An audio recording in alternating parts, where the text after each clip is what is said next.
নিজেদের দলীয় কোন্দলে জেরবার তৃণমূল, অন্যদিকে শাসক নেতাদের ধমকানি চমকানি অব্যাহত। প্রকাশ্য সভা থেকে আবারও একবার হুঁশিয়ারি শওকত মোল্লার। আইএসএফকে ভোট দিলে মিলবে না ঘরের টাকা, সরকারি প্রকল্প থেকে বঞ্চিত করার হুঁশিয়ারি শওকত মোল্লার। ক্যানিং পূর্বের তৃণমূল বিধায়ক শওকত মোল্লা তিনি আবারও প্রকাশ্য সভা থেকে হুঁশিয়ারি দিচ্ছেন, আইএসএফকে ভোট দিলে মিলবে না ঘরের টাকা। দেবেন আইএসএফের আর ভোট দেবে মমতা ব্যানার্জি, এটা কিন্তু আর হবে না। ডাল ভাত কবে খেয়েছো ওটা কিন্তু ভুলে যাও। খুব পরিষ্কার কথা, খোলাখুলি কথা। যদি আগামী দিনে শুধরে যাও তাহলেই টাকাটা পাবে। সেটা ভোটের আগে নয়, ভোটের পরে, এটাও বলে দিলাম। কথা যখন এখানে বলে যাচ্ছি, কাজে এক সপ্তাহের মধ্যে প্রমাণ করে দেবো। যদি না করতে পারি আমি রাজনীতি করবো না, ছেড়ে দেবো। এত বড় কথা এখানে বলে গেলাম। তৃণমূলকে যদি ভোট না দেওয়া হয়, অন্য কোনো দলকে ভোট দেওয়া হয়, তবে সরকারি যে প্রকল্প সেই প্রকল্প থেকে বঞ্চিত করা হবে সাধারণ মানুষকে। প্রকাশ্যে দাঁড়িয়ে এমনটাই বলছেন শওকত মোল্লা, অর্থাৎ এবার মানুষকে ভয় দেখিয়ে ভোট নেওয়ার ফন্দি শওকত মোল্লার। এখনো যে দিকে দিকে আমরা দেখতে পাচ্ছি, কখনো এসআইআর নিয়ে বিশৃঙ্খলা সৃষ্টি করার চেষ্টা করছে তৃণমূল, আর এবার ভোট পাওয়ার জন্য প্রকাশ্য সভা থেকে মানুষকে ভয় দেখাচ্ছে শওকত মোল্লারা। এই নিয়ে আইএসএফ নেতা কি বলেছেন এবার শুনে নেব। দর্শক, যার বক্তব্য আপনাদেরকে শোনাচ্ছিলাম, কুখ্যাত দুষ্কৃতী নটোরিয়াস ক্রিমিনাল, কুখ্যাত দুষ্কৃতী নটোরিয়াস ক্রিমিনাল ক্যানিং পূর্বের বিধায়ক শওকত মোল্লা। তা আমি বলিনি, মানবাধিকার কমিশনার তাকে বলেছিলেন নটোরিয়াস ক্রিমিনাল, আর মমতা ব্যানার্জি তাকে তো বলেছে তুই তো বোম বাঁধিস। তো তিনি এই সমস্ত মন্তব্য করেছেন, ধুমকি চুমকি দিয়েছেন যে তৃণমূলের খাবে, তৃণমূলের পড়বে, আর তৃণমূলের ঘর নেবে, আর আইএসএফে ভোট নেবে। এ সমস্ত মন্তব্য, বক্তব্য, ধুমকি চুমকি দিয়েছেন গতকালের ভিডিও আর কি। বিরাট বড় মস্তান তো, নটোরিয়াস ক্রিমিনাল তো, এই কথাগুলো তিনি বলেছেন যে আমাদের খাবে, আমাদের সরকারের ঘর নেবে, আর আইএসএফে ভোট দেবে। অতএব যারা আইএসএফে ভোট দেবে তাদেরকে ঘর দেওয়া হবে, নাম কেটে দেওয়া হবে। আর সেটা ভোটের আগে হোক আর পরে হোক, তাদেরকে ঘর দেওয়া যাবে না। অনেক হয়েছে, আর নয়। তো দর্শক, আপনাদের ইনসাফ টিভির পক্ষ থেকে আমি দেলোয়ার ইসলাম শুনছিলাম ক্যানিং পূর্বের বিধায়ক এই সমস্ত মন্তব্য করেছেন। আইএসএফকে যখন রুখতে পারছে না, রোকা যাচ্ছে না, উন্নয়নের নামে যখন ভোট চাইছে তৃণমূল সরকার, ভাঙড়ে শওকত মোল্লার মতো ক্যাডারেরা, তখন কিন্তু মানুষ তাদেরকে বিশ্বাস করছে না। অর্থাৎ তৃণমূল যে কি তারা জেনে গিয়েছে। আর এ সমস্ত নেতা থাকলে তো ভোট পাবেই না। ওই মারপিট দাঙ্গা করে, বোমাবাজি করে যদি ভোট নেওয়া যায় তাহলে হবে। যদি নিরপেক্ষভাবে ভোট হয় থাকবে না, এই সমস্ত লিডার থাকবে না। তারা কুখ্যাত দুষ্কৃতি হয়, তাদের মানুষ চায় না কি?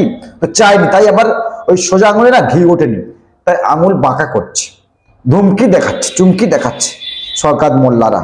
তো উন্নয়নের নামে তো ভোট চাইতে পারবে না। কি উন্নয়ন করেছে তৃণমূল কংগ্রেস? মানুষের কাছে ভোট চাইবে, তাই যে ধুমকি দিয়ে, চুমকি দিয়ে, চমকে ভোটটা নেওয়া যায়, তার একটা কৌশল করছে। পারবে তো কৌশল করতে? কৌশল করতে পারবে তো? নাকি ধুমকি চুমকি দিয়ে কতদিন চলবে, কতদিন চালাবে? তো আমিও বলবো শওকত মোল্লা, কি করে আপনি মানুষের ওই আবাস যোজনা যে ঘর রাজ্য সরকার দিচ্ছে, বেসিক্যালি একটা কথা আমাদের মাথায় আসে না। সরকার যখন নির্বাচিত হয়ে যায়, ভোটের আগে যে কোনো পার্টি যে কেউ করতে পারে, যে সরকার ক্ষমতায় আসবে নির্দিষ্ট কোনো দলের জন্য নয়।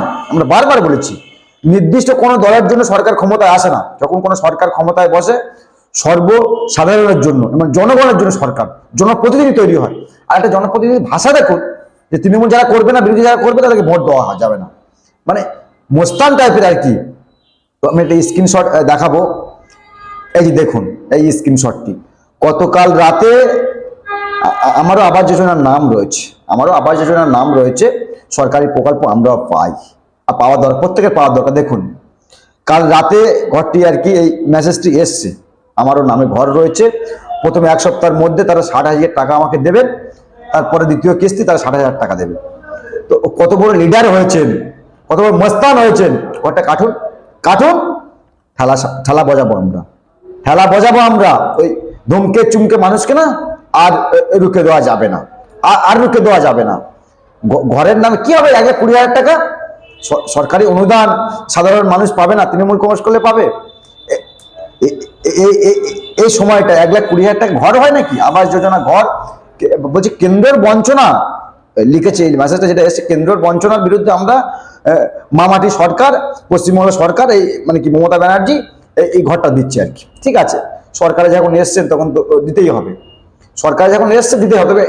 বেসিক্যালি এটাই বলতে পারবো আমরা, অন্য সরকার হয়তো এই সুবিধাগুলো দেয়নি, আপনারা এসে দিচ্ছেন। তো এরই নামে আপনারা ভোট চান না, মানুষকে ধুমকে চুমকে ভোট চাইবেন। তো আমরা এই স্ক্রিনশটটা আমি আপনাদেরকে দেখালাম।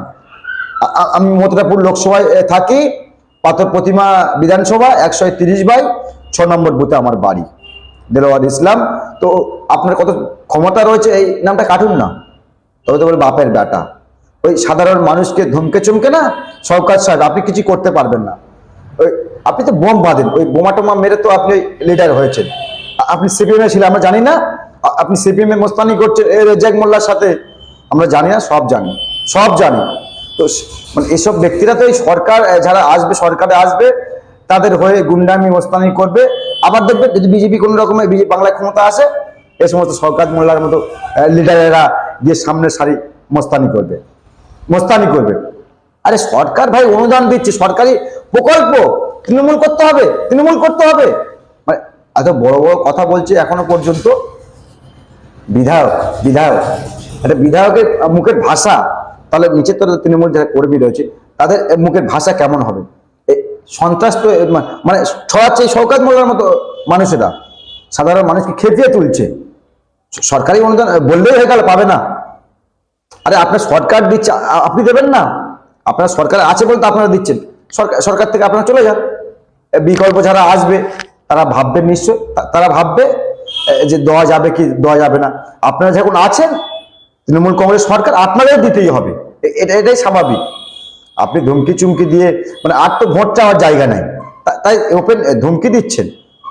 আবার বলছে অভিষেক বন্দ্যোপাধ্যায় মানে সরকারের নেতা আর কি, তিনি বলছে ভাঙড়টা আমার চাই, ভাঙড়টা আমার চাই।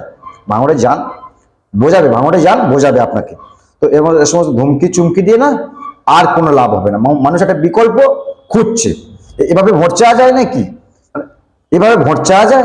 গণতন্ত্র চলছে, বলছি যারা আমাদেরকে ভোট দেবে না আমাদের অনুদান নেবে কেন? আর আপনার সরকারে আছেন কেন?